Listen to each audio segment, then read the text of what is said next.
Welcome back, viewers. Long before the existence of PMI, PAMBOK, and Gantt chart, and many more project management practices, humanity successfully completed several remarkable projects like Pyramid of Giza, the Great Wall of China, and the Colosseum, and many more. Throughout the history, project management has been a practice focused on creating an environment where people can work together to achieve a common objective. Today, we have an exciting story to share with you. It's an ancient tale of Yagna metaphor, the project of churning the ocean of milk. So get ready to dive into the fascinating world of gods, demons, and quest of immortality. Let's begin.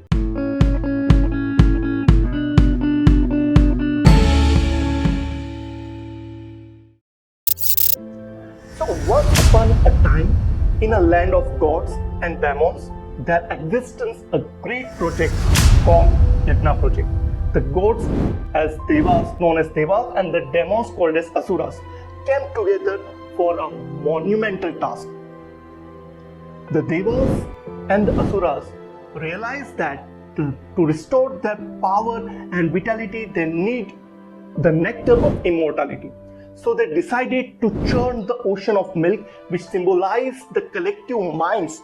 We hear this phrase many times. It's repeated in the management circle, like new strategies for reinventing the organization, innovative ways of doing business, and re-engineering the business processes. It's similar kind of initiative what Devas and Asuras performing at the time. But this wasn't easy. The Devas and Asuras faced numerous challenges and had to learn important project management principles along the way. So let's discuss that one by one. The stakeholder, how effective stakeholder engagement. The Devas and Asuras realized to succeed, they need to participate of all stakeholders, including gods, demons, humans, animals, and even plants. So, these principles remind us that collaboration is crucial for the project success. Nobody, I say nobody, should be excluded from the project. It should be a collective, creative churning process. By bringing everyone to the table, Devas, Asuras laid the foundation for collective creative process. Understand the second principle, that is about optimizing the risk responses. During the project, a critical challenge emerged when Serpent Vasuki, used as a rock, threatened to vomit deadly poisons. Lord Vishnu cautions Devas that this Vasuki is a dangerous serpent. He may vomit poison, therefore don't stand on the head side.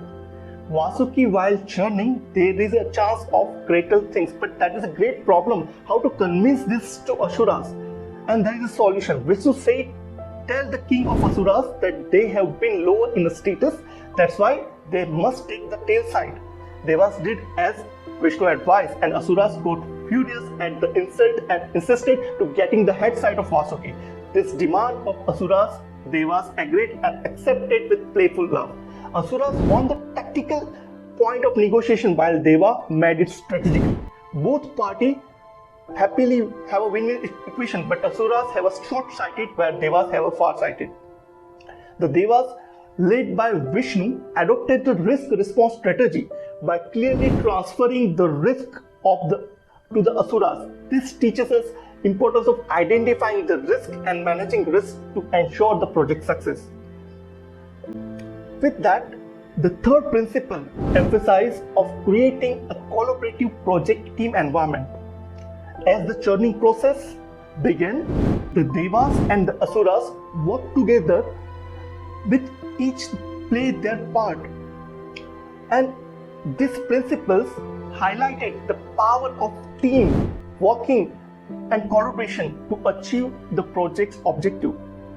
The Devas and Asuras showed us that when diverse individuals come together remarkable things can be happen, wonderful things can be created. Though Devas and Asuras were competitors or enemies of each other, they collaborate for higher goals and the purpose, and that is needs in this time. That we have to collaborate for us creating a good synergy in between. The fourth principle is the system thinking. The Devas and the Asuras understood that their project have a larger system. There is a larger system. They recognize and evaluate and responded to the interconnected things with the system. System thinking reminds us to consider the interconnected various elements in a project. By doing so, the Devas and Asuras ensure that smooth progress toward their goals. And with that, they work for that higher goals to be achieved. Now, fifth and the sixth principles, that is navigate through complexity and tailoring based on the context. During the churning process, unexpected crises arose like slippages of the mountain mantra and the Vasuki losing the grip. It was happened when churning was underway, when mountain mantra slipped into the depth of the ocean. Serpent Vasuki lost the grip of the mountain. That was an unexpected crisis. Lord Vishnu took the form of giant turtle and dived into the ocean and held the mountain on his back. Devas and Asuras demonstrate adaptability and resilience to overcome this challenge. They had adjusted their approach to match the evolving circumstances. The mountain stands for individual and organization willpower, the determined persistence to carry out against severe odds, roadblocks, and adversities. It is possible that we lost our will in a continue facing extreme difficulties. The organization may lose its purpose. That is the time for inspirational leadership to lift the lost spirit of the people who work for the organization. Here, Lord Vishnu demonstrates the servant leadership qualities. With that, we understand the seventh principle. The seven principles revolve around the demonstrating leadership behavior. Lord Vishnu, Lord Shiva, and other divine beings led by examples, empowering and inspiring the project teams. And how they had done it shows very well. These principles remind us that importance of strong leadership is guiding project teams towards the success. And with that, how this at many times that shows that leadership is too important. And the eighth principle, the stewardship. The eighth principle in a stewardship, Lord Shiva, known as Nilkant, demonstrated remarkable stewardship by consuming the deadly poisons to protect everyone involved in the project. So sometimes we are facing such kind of issues, right? The stewardship reminds us to act diligent and caring steward for our projects, taking the responsibility of outcomes and ensuring the well-being of all involved. It will be the leader's responsibility to swallow up the poisons without getting poisoned. We have to make sure the buck stop here. I take the blame. I am responsible. That kind of spirit thunders the leader. The poison got stuck on the Shiva's neck, turning it blue in complexion, and whereupon Shiva called a Nilkanta, one with the blue neck. The leaders take the responsibility of something when something goes wrong, but shares the glory if everything goes honky-dory. It is the thankless job, but yes, it's a fun. And so the collective efforts of Devas and Asuras successfully churned the ocean of milk and obtained the nectar, that is the nectar of immortality. Where the ninth principles comes into the play, focus on the value delivery. Effective leadership makes sure that wealth neither be squandered nor looted by shady characters. A last-minute crisis arose when Asuras ran away with the pot of nectar, so Lord Vishnu had taken another leadership role to bring back the stolen wealth and keep it safe with Devas.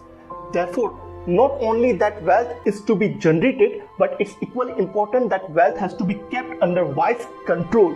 So, the nectar of immortality obtained by the Devas. But this story goes beyond the immortality. It teaches us invaluable project management principles that we can apply in our own lives and endeavors.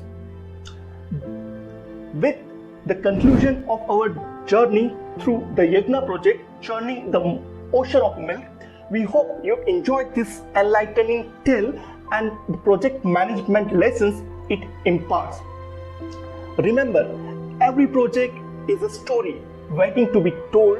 Until next time, keep exploring and learning from the captivating narratives that surround us. Thank you for watching. Thank you so much.